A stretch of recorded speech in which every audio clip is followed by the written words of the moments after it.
لا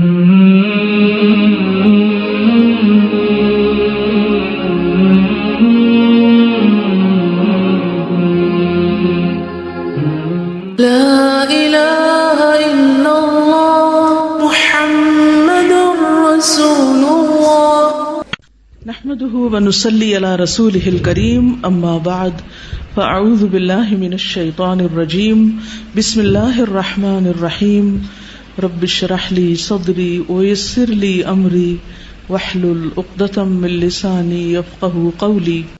سورۃ الملک میں اللہ تعالیٰ فرماتے ہیں الذی خلق الموت والحیات لیبلوکم ایکم احسن عملا، کہ اس نے زندگی اور موت بنائی تاکہ تمہیں آزما کے دیکھے کہ تم میں اچھے کام کون کرتا ہے۔ ان آیات سے پتہ چلتا ہے کہ دنیا میں ہر انسان کو ضرور آزمایا جائے گا، یعنی ہر ایک کا امتحان ہوگا، کیونکہ اس دنیا میں ہم آئے ہی امتحان کے لیے ہیں۔ تو ہم بات یہ کر رہے تھے کہ اللہ تعالیٰ نے چونکہ امتحان کے لیے پیدا کیا ہے، اس لیے کبھی بھوک، کبھی مال، کبھی جان، کبھی پھل، کبھی فصلوں کی کمی، ان کے ساتھ انسان کا امتحان ہوتا رہتا ہے۔ کوئی نہ کوئی چیز زندگی میں مسئلہ کھڑا ہی رکھتی ہے، ایک مسئلے سے نکلتے ہیں ایک اور میں پھنس جاتے ہیں، ایک سے نکلتے ہیں ایک اور میں پھنس جاتے ہیں، یعنی کوئی نہ کوئی غم ہمیں لگا ہی رہتا ہے۔ تو ایسی صورت میں کیا کرنا چاہیے کہ جب کوئی مصیبت پہنچے تو کیا کہنا چاہیے؟ انا للہ و انا الیہ راجعون۔ کوئی چیز چلی گئی، ہم بھی اللہ کے، ہم بھی جانے والے، اپنی موت کو یاد کر لیں، یعنی جب کوئی فوت ہو تو اپنی موت یاد کریں، ہم نے بھی چلے جانا ہے، یہاں تھوڑی بیٹھے رہنا ہے۔ تو اس طرح مومن کے دل کو سہارا ہو جاتا ہے، وہ کسی کی وفات پر اتنا افسوس نہیں کرتا کہ اپنا آپ ہی گنوا دے، کھپا دے، اپنے آپ کو ہی ختم کر دے، ایسا نہیں ہوتا، بلکہ وہ کیا کرتا ہے کہ صبر کرتا ہے۔ تو یاد رکھیے کہ کوئی بھی مصیبت اللہ کے اذن کے بغیر نہیں آتی۔ قرآن مجید میں آتا ہے وما اصاب من مصیبت الا باذن اللہ، کوئی مصیبت نہیں آتی مگر اللہ کی اجازت سے آتی۔ ومن یؤمن باللہ یہد قلبہ، اور جو اللہ پر ایمان رکھتا ہے، اللہ پہ اعتماد کرتا ہے، اللہ اس کے دل کو ہدایت بخشتا ہے۔ اس مصیبت کے اندھیرے میں بھی اللہ تعالیٰ اس کو صحیح رستہ دکھا دیتا ہے، اس کا حل بتا دیتا ہے۔ اور یہ بھی یاد رکھیے کہ یہ جو مصیبتیں وغیرہ ہیں یہ اللہ کے اذن سے جب آتی ہیں، اگر اللہ نہ چاہے تو آ بھی نہیں سکتی، یعنی یہ ہماری تقدیر میں ہوتی ہیں کہ اس بندے کو اس چیز سے آزمانا ہے، اور اگر کوئی چیز ہماری تقدیر میں نہیں تو ڈرنے کی بھی ضرورت نہیں۔ یہ جو ہم وہم کا شکار ہو جاتے ہیں نا، خوف کا، پتہ نہیں یہ نہ ہو جائے، پتہ نہیں میرے بڑھاپے میں کیا بنے گا، میری اولاد نہیں ہے، میری تو شادی بھی نہیں ہوئی، میرا کیا ہوگا۔ اگر جن کے بچے ہوتے ہیں وہ بھی کہتے ہیں پتہ نہیں بچے اچھے نکلیں گے نہ، پتہ نہیں ہمارا ساتھ دیں کہ نہ، پتہ نہیں کاروبار کو کچھ نہ ہو جائے، پتہ نہیں نوکری نہ چھوٹ جائے، پتہ نہیں یہ نہ ہو جائے۔ اس طرح کے توہم بھی نہیں کرنے چاہیے، یہ شیطان کے وسوسے ہوتے ہیں، کیونکہ اس کا پسندیدہ کام ہے بندہ مومن کو غمگین رکھنا، ٹھیک ہے؟ تو آپ نے غمگین نہیں رہنا، فوراً اللہ کی طرف رجوع کرنا ہے کہ آج تک میرا رب مجھے پال رہا ہے، آئندہ بھی وہی پالے گا، بس تسلی۔ اور اگر کوئی مصیبت آنی نہیں تو وہ میری فکر کرنے سے آنی جانی، کیونکہ ما اصابہ لم یکن لیخطئہ وان ما اخطأہ لم یکن لیصیبہ، جو چیز آنی ہے وہ ٹل نہیں سکتی، اور جو نہیں آنی وہ آ نہیں سکتی۔ تو جو آنی ہے اس نے آنا ہے، اس کے لیے اللہ سے دعا کرنی چاہیے کہ اللہ سبحانہ وتعالی ہمیں عافیت میں رکھے، اور اگر کوئی چیز آ کے ہٹ کرے تو صبر کی توفیق عطا فرمائے تاکہ اس کا اجر حاصل ہو سکے، اجر نہ گنوائیں ہم۔ پھر آپ دیکھیے کہ کبھی کوئی مصیبت آتی ہے تو ہم لوگوں کو بلیم کرنا شروع کر دیتے ہیں، اس نے نظر لگا دی ہے، اس نے جادو کر دیا ہے، اس نے حسد کر لیا ہے۔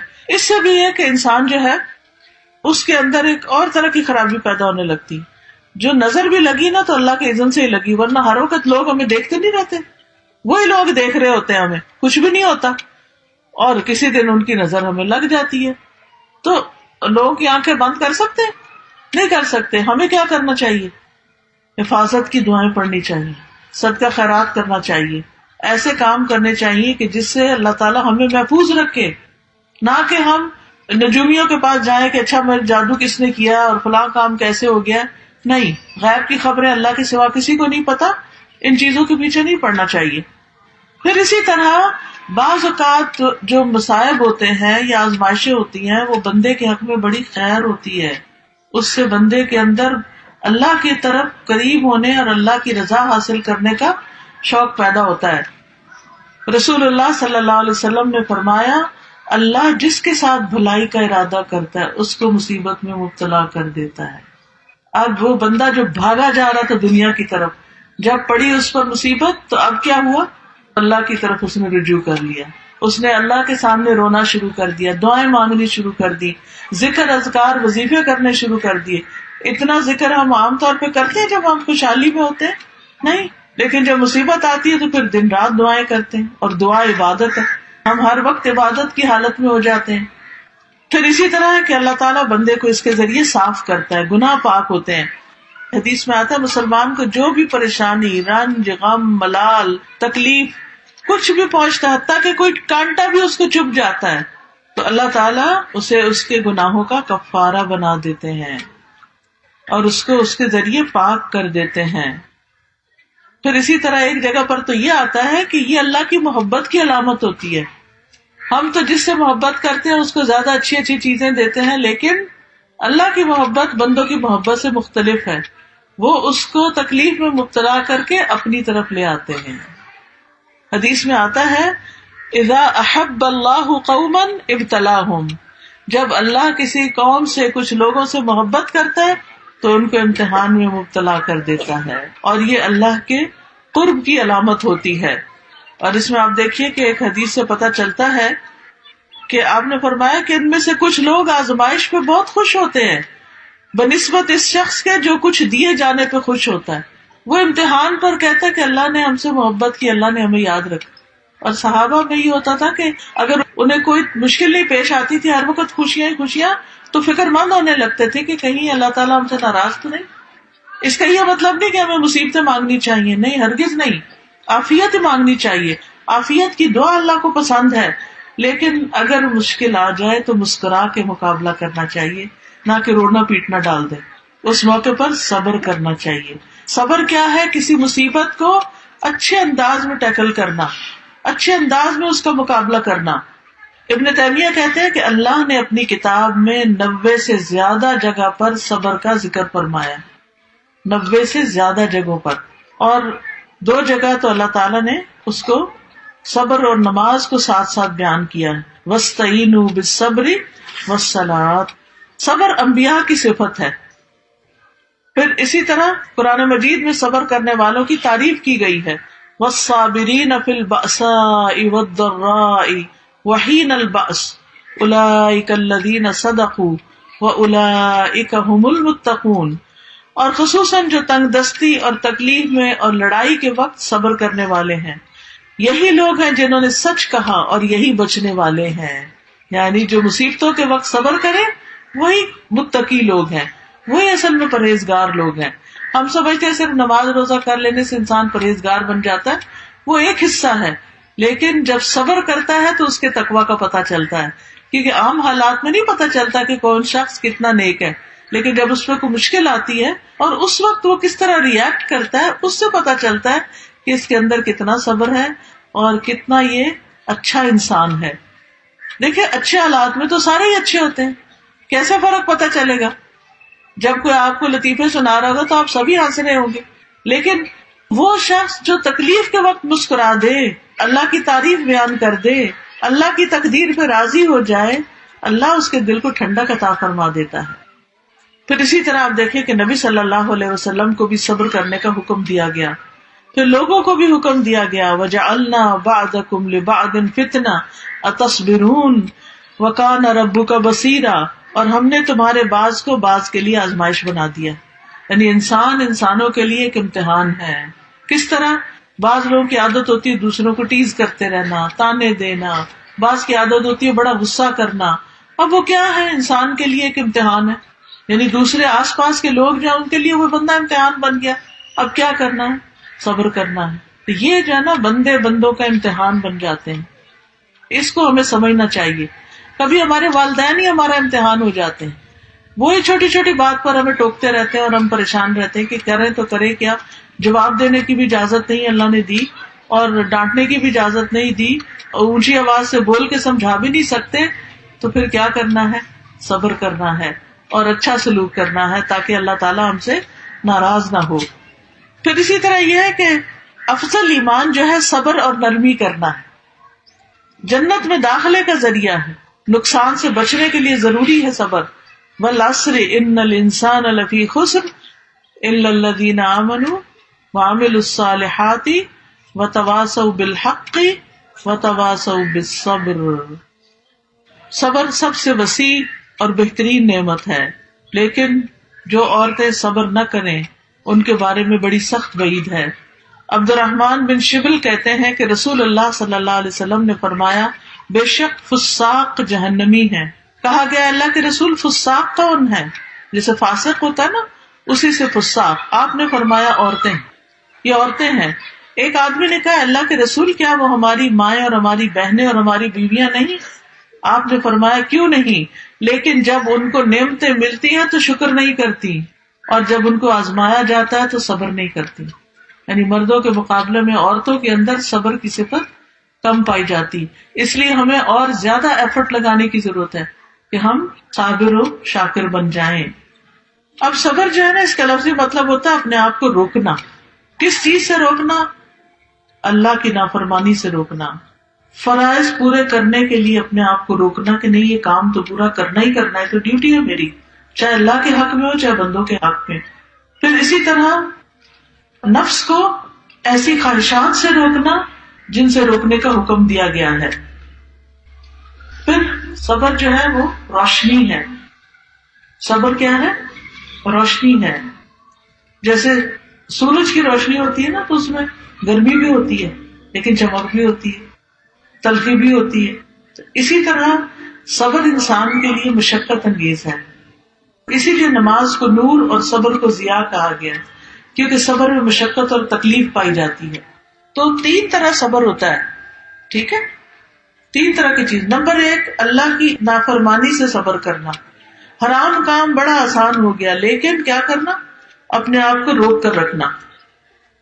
جیسے حدیث میں آتا ہے، وہ شخص جس کو کوئی حسب نسب والی عورت، خوبصورت عورت زنا کے لیے بلائے اور وہ یہ کہے آدمی کہ میں اللہ سے ڈرتا ہوں، یہ بھی صبر ہے۔ ورنہ جہاں انسان کو برائی کرنے کا موقع مل جائے وہاں وہ کیوں صبر کرے، کیوں پیچھے رہے، جبکہ دعوت کسی اور کی طرف سے مل رہی ہے۔ دوسرے، اللہ کی اطاعت پر کاربند رہنا اور صبر کرنا، یعنی اللہ سبحانہ وتعالیٰ کی فرما برداری کرتے رہنا، چاہے گھر میں ہو چاہے گھر سے باہر ہو چاہے کہیں بھی ہو۔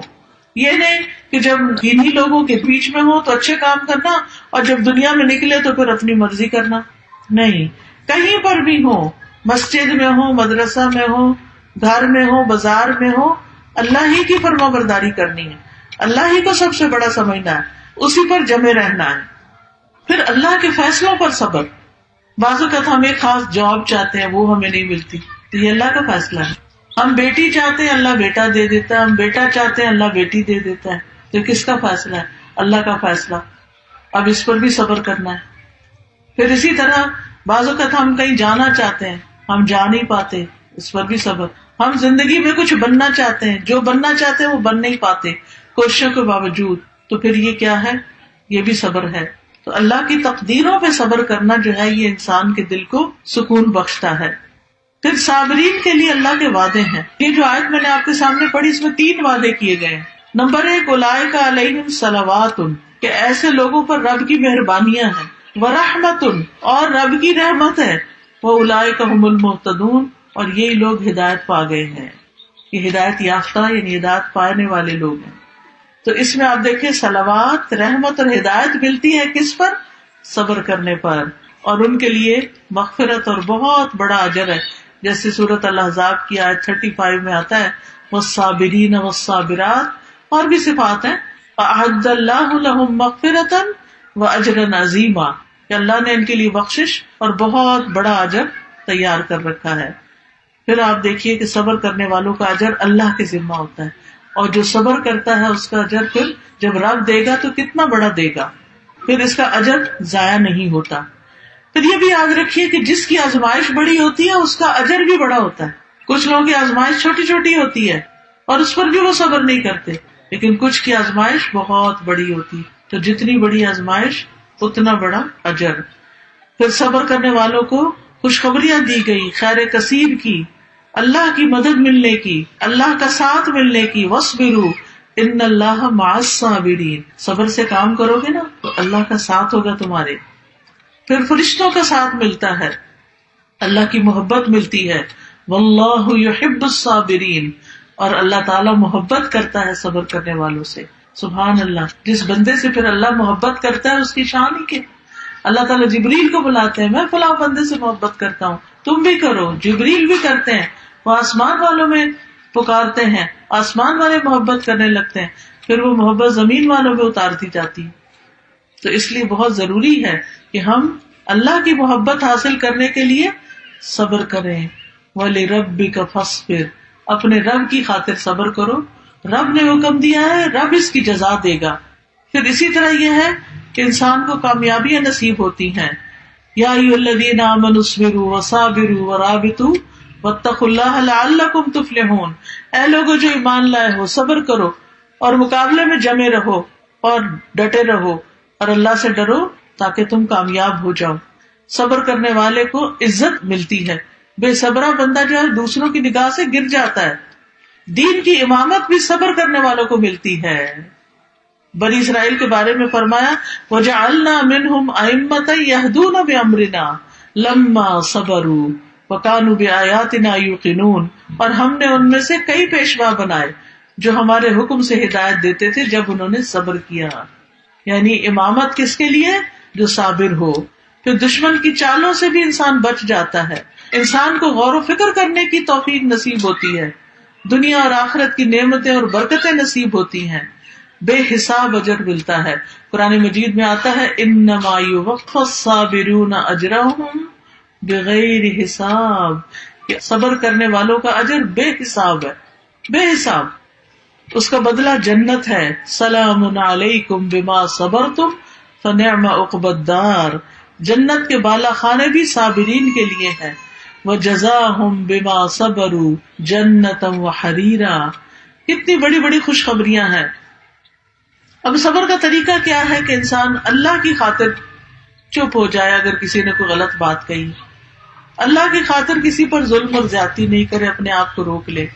خود بھوک بھی لگی ہے، اللہ کی خاطر صبر کر کے دوسرے کو کھلا دے، یعنی صبر اللہ کی خاطر کریں گے تو ہی اجر ملے گا۔ دوسرا یہ کہ صدمہ ہونے کی پہلی چوٹ پر، یہ نہیں کہ کسی کے وفات کی خبر سنی بین کر کرا کے ٹھنڈے ہوئے تو کہا اب میں صبر کر رہی ہوں، نہیں، بین کرنا ہی نہیں ہے، چیخنا چلانا ہے ہی نہیں۔ پھر یاد رکھیے صبر کوشش سے آتا ہے، جو نیت اور ارادہ کرتا نا، ول پاور سے آتا ہے، کہ انسان کہے کہ میں نے کرنا ہی کرنا ہے صبر۔ جب آپ نے ارادہ کر لیا تو اللہ تعالیٰ آپ کے لیے آسانی کر دے گا۔ پھر اسی طرح دل سے اللہ کا شکر نکلنا، یعنی صبر جمیل کرنا، پریشانی کا ذکر صرف اللہ سے کرنا، بندوں سے نہیں کرنا، بندوں سے شکوہ نہیں کرنا۔ حدیث میں آتا ہے اللہ تعالیٰ فرماتے ہیں جب میں اپنے مومن بندے کو آزماتا ہوں اور وہ تیمارداری کرنے والوں کے سامنے میرا شکوہ نہیں کرتا تو میں اس کو اپنی قید سے آزاد کر دیتا ہوں، یعنی اس کو صحت دے دیتا ہوں، اس کے پہلے گوشت کے عوض بہترین گوشت عطا کرتا ہوں، اور اس کے پہلے خون کے بدلے بہترین خون دیتا ہوں، اور وہ اثر نو عمل کرنے لگتا ہے۔ اسی لیے آپ نے دیکھا ہوگا کہ کچھ لوگ ماشاءاللہ بڑی بڑی بیماریوں کے بعد بھی بالکل صحت یاب ہو جاتے ہیں اور وہ اللہ سے کوئی گلہ شکوہ نہیں کرتے۔ پھر زبان سے انسان رب کی رضا کے کلمات نکالے، یہ صبر کا طریقہ۔ اگر کوئی تکلیف میں بھی اور پوچھے کیا حال ہے تو یہ نہ کہے کچھ نہ پوچھو کوئی حال نہیں، یہ نہیں کہنا، کیا کہنا ہے؟ الحمدللہ، جس حال سے رکھے راضی ہیں، رب سے راضی رہنا ہے، خیر کے کلمات بولنا، جزا فضا نہیں کرنی، بری باتیں نہیں زبان سے نکالنی، اللہ کے بارے میں بدگمانی نہیں کرنی، نوحہ نہیں کرنا، اللہ کو الزام نہیں دینا۔ اور پھر صبر کے مواقع کون کون سے ہیں؟ لوگوں کی باتوں پہ صبر کر۔ لوگوں کی باتوں پہ صبر کیسے ہے کہ جو مرضی کہیں آپ نے اللہ ہی کی عبادت کرنی ہے، اللہ کی اطاعت کرنی ہے۔ ورنہ کیا ہوتا ہے، ہم قرآن میں ایک حکم پڑھتے ہیں کہ اپنے آپ کو ڈھانکیں عورتیں. اب وہ جب ڈھانکتی ہیں تو لوگ باتیں کرنے لگتے ہیں, دیکھو یہ تو کیا مولانی بن گئی ہے. تو ہم کہتے ہیں ہاں ہے لوگ بات کریں گے, چھوڑو پرے, ہم نہیں اللہ کا حکم مانتے. یہ تو نہیں کہتے اللہ کا حکم نہیں مانتے, لیکن پردہ نہیں کرتے, یا کہیں کرتے اور کہیں نہیں کرتے. لیکن جو صبر کرے گا وہ عمل کر جائے گا. وہ کہے گا میرا رب وہاں بھی ہے, میرا رب یہاں بھی ہے, ان لوگوں نے میرا کیا بگاڑ لینا ہے, مجھے کیا زیادہ سے زیادہ نقصان دے دیں گے. چار باتیں ہی ہیں نا, ایک کان سے سنے دوسرے سے بندہ نکال دے. کرے وہی جو رب چاہتا ہے. ہم تو کہتے ہیں کریں گے وہ جو ہمارا دل چاہتا ہے, نہیں, کریں گے وہ جو رب چاہتا ہے انشاءاللہ. اسی طرح جب کوئی ستائے تو اس وقت بھی صبر کرے. ایک شخص نبی صلی اللہ علیہ وسلم کے پاس آیا اور اپنے پڑوسی کی شکایت کرنے لگا. آپ نے فرمایا جاؤ اور صبر کرو, کوئی بات نہیں. لیکن ہمیں کوئی سنائے تو ہم اس کے ہاں میں ہاں ملا دیتے ہیں اور کہتے ہیں تم تو بڑے مظلوم مسکین ہو. پھر اسی طرح غلط الزام لگانے پر بھی صبر کرنا چاہیے. ہاں اگر موقع ہو تو انسان اپنی صفائی پیش کر دے, اور اگر کوئی سننا ہی نہیں چاہتا ہماری صفائی تو کوئی بات نہیں, اللہ کو تو پتا ہے کہ ہم بے گناہ ہیں. پھر اسی طرح حالات کی تنگی پر, رزق میں کمی پر, پھر اسی طرح بیماری پر, بیٹیوں کی پیدائش پر. نبی صلی اللہ علیہ وسلم نے فرمایا جس شخص کی 3 بچیاں ہوں اور وہ ان پہ صبر کرے کہ 3 بیٹیاں اوپر تلے پیدا ہوگی, اور محنت کر کے انہیں کھلائے اور پلائے اور پہنائے, وہ اس کے لیے جہنم کی آگ سے اوٹ بن جائیں گی. کتنا بڑا اجر ہے. بچوں کی وفات ہو جائے تو اس پر صبر کرنا, بیت الحمد. پھر اسی طرح علم کے حصول میں صبر کرنا. آپ علم کے لیے نکلتے ہیں, کبھی گاڑی نہیں ملتی, کبھی آپ دھوپ میں ہیں, کبھی پسینوں میں, کبھی گھر سے ڈانٹ پڑ رہی ہے, کبھی ٹیچر ڈانٹ رہی ہے, تو گھبرا کے چھوڑنا نہیں. صبر کرنے کا مطلب یہ ہے کہ سفر جاری رکھنا ہے یہاں تک کہ اپنا کام مکمل کر لیں. پھر اسی طرح بڑوں کی طرف سے کوئی بات ڈانٹ سننی پڑ جائے اس پر صبر کر لیں. پھر اسی طرح اگر آپ کو آپ کے بہن بھائیوں کے مقابلے میں ترجیح نہیں دی جاتی, ان کو زیادہ مل جاتا ہے, اس پر بھی صبر کر لیں, کوئی بات نہیں, مجھے اللہ دے گا. پھر جب بدلہ لینے کا موقع ہو اس وقت بھی صبر کریں. آپ دیکھیں صبر کرنے والوں کی مثالوں میں ابراہیم علیہ السلام کے بیٹے اسماعیل علیہ السلام کی مثال آتی. جب ان کے والد نے کہا کہ میں تمہیں ذبح کرنے لگا ہوں, ہمارے ماں باپ ہمیں یہ تو نہیں کہتے ہم تمہیں مارنے لگے ہیں, چھوٹی سی ڈانٹ میں بھی ہم تو رو پڑتے ہیں اور واویلا مچا دیتے ہیں, یا بھوک ہڑتال کر دیتے ہیں, یا اور کسی طرح پلٹ کے ماں باپ کو ستانے لگتے ہیں. تو یہ تو صبر نہ ہوا. صبر کیا ہے؟ اچھا کوئی بات نہیں, امی ہے نا, پیار بھی تو کرتی ہیں, ڈانٹ دیا تو کیا ہو گیا. خیر, اسماعیل علیہ السلام کو جب ان کے والد نے کہا کہ اے بیٹے میں تمہیں ذبح کرنے لگا ہوں, تمہارا کیا خیال ہے؟ قال یا ابت افعل ما تؤمر, کہنے لگے ابا جان آپ کو جو حکم ملا آپ کریے. ستجدنی انشاء اللہ من الصابرین, آپ مجھے انشاءاللہ صبر کرنے والا پائیں گے. اور پھر یعقوب علیہ السلام کی مثال جب ان کے سامنے یوسف علیہ السلام جو انہیں بہت محبوب تھے, ان کو بھیڑیے کھانے کی خبر سنائی گئی تو انہوں نے کیا کہا؟ فصبر جمیل. ایوب علیہ السلام کی مثال 18 سال بیماری میں مبتلا رہے لیکن انہوں نے اللہ سے کوئی ناراضگی کا اظہار نہیں کیا. حضرت آسیہ کی مثال کہ کس طرح فرعون ان کو ستاتا تھا. فرعون نے اپنی بیوی کے دونوں ہاتھوں اور دونوں پاؤں پر کیل ٹھوک دیے تھے اور وہ سخت تکلیف میں تھی. تو جب فرعونی آگے پیچھے اور اوپر سے پیرا بھی دیتے تھے, جب فرعونی آگے پیچھے ہوتے تو فرشتے ان پہ سایہ کر لیتے. تو اس وقت انہوں نے دعا مانگی تھی, رب ابن لی عندک بیتا فی الجنہ, اللہ اپنے پاس جنت میں گھر بنا دے. تو نبی صلی اللہ علیہ وسلم کو طائف کے سفر میں کتنی تکلیف اٹھانی پڑی تھی. حضرت عائشہ رضی اللہ تعالیٰ عنہ پر جب الزام لگا تھا تو اس وقت انہوں نے کیا کہا تھا؟ فصبر جمیل واللہ المستعان علی ما تصفون, صبر ہی اچھا ہے, بہترین صبر کروں گی اور اللہ ہی میرا مددگار ہے ان باتوں میں جو تم مجھ پہ کرتے ہو. تو یاد رکھیے صبر کوشش سے بھی اور صبر دعا سے بھی. یہ دعائیں مانگنی چاہیے, ربنا افرغ علینا صبرا, خاص طور پر جب صبر کرنا مشکل ہو رہا ہو تو ربنا افرغ علینا صبرا وتوفنا مسلمین, اور پھر ربنا افرغ علینا صبرا وثبت اقدامنا وانصرنا علی القوم الکافرین, یا حی یا قیوم برحمتک استغیث لا الہ الا انت سبحانک انی کنت من الظالمین. اللہ واللہ ربی لا اشرک بہ شیئا, لا الہ الا اللہ العظیم الحلیم, لا الہ الا اللہ رب العرش العظیم, لا الہ الا اللہ رب السماوات ورب الارض ورب العرش الکریم. یہ رنج و غم کی انسان دعائیں پڑھے اور صبر کرتا رہے تو اللہ کی مدد ضرور آئے گی. سبحانک اللہم و بحمدک اشہد ان لا الہ الا انت استغفرک و اتوب الیک. السلام علیکم و رحمۃ اللہ وبرکاتہ.